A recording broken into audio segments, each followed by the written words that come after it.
Welcome to another episode in SRAB's Promising Practices video series. Today, we're going to talk about creating a culture of learning. We all want to ensure that every student in our school is learning. But to accomplish this, we need to create a culture that embraces the importance of growth across every level. If you really want students to have a learning environment, then you, as the school leader, need to be willing and able to grow. And you should also support your teachers in their growth too. Once growth and learning are built into every layer of the school structure, you'll find the culture that you want is not far behind. So let's break this down into three different sections. We will start by looking at the leader focused growth. Then we will talk a little bit about teacher led growth before wrapping up with student growth. So, the first thing you need to do to create a learning environment for you or other leaders in your school is to examine who you are as a leader.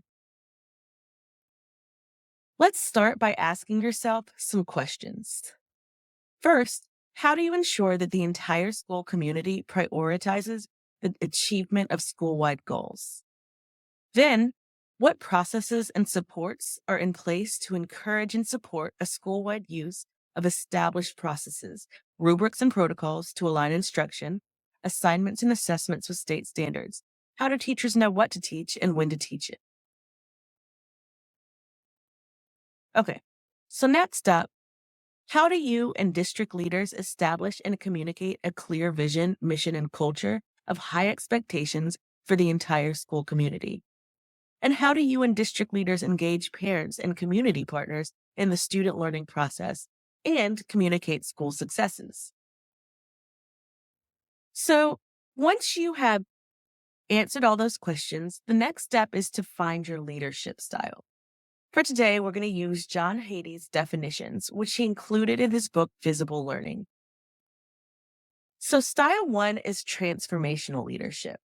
If you find yourself trying to inspire teachers towards a common mission, overcome challenges and reach ambitious goals, and then ensure teachers have time to conduct their teaching, this may match you. Next is instructional leadership. This one matches those leaders who have high expectations of teachers and students, visit classrooms, and are concerned with interpreting evidence about the quality of learning in the school. Finally, there is learning leadership.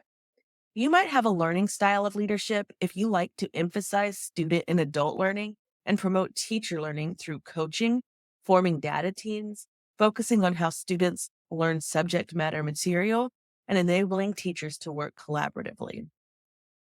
So, the learning leadership style will find the rest of this video much easier because it already matches a lot of what we will say. However, you can find ways to accomplish these suggestions no matter what leadership style you have. The goal is to reach a place where learning, collaboration, ownership, and growth are shared between everyone. You can find ways to reach this goal, though, that embrace your leadership style. Okay, so the next step on your list is to remember that you aren't going to be done anytime soon.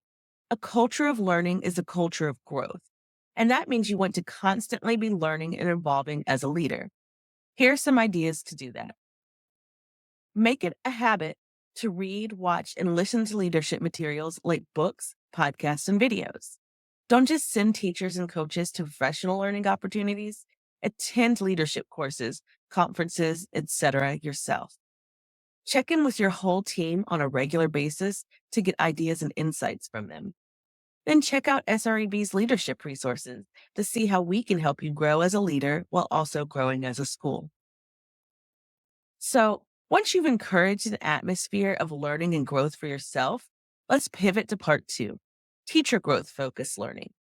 By teacher growth focused learning, we mean encouraging teachers to take ownership of their own growth potential by giving them opportunities to develop their own paths in collaboration with their fellow teachers. This does not mean eliminate all of the ways that you check in with your teachers, such as walkthroughs. It does, however, mean adding in ways for them to help each other. So, once again, let's start by asking some essential questions. What processes are in place to support teachers in designing and delivering instruction that ensures student learning occurs?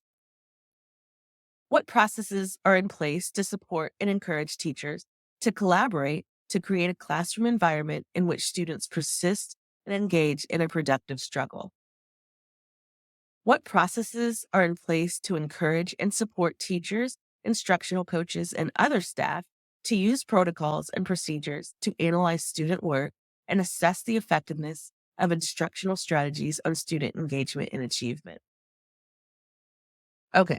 So once you have answered all of these questions, the next step in this process is to start creating initiatives designed to help put teachers in charge of their own growth. So, to do this, we have three suggestions for you.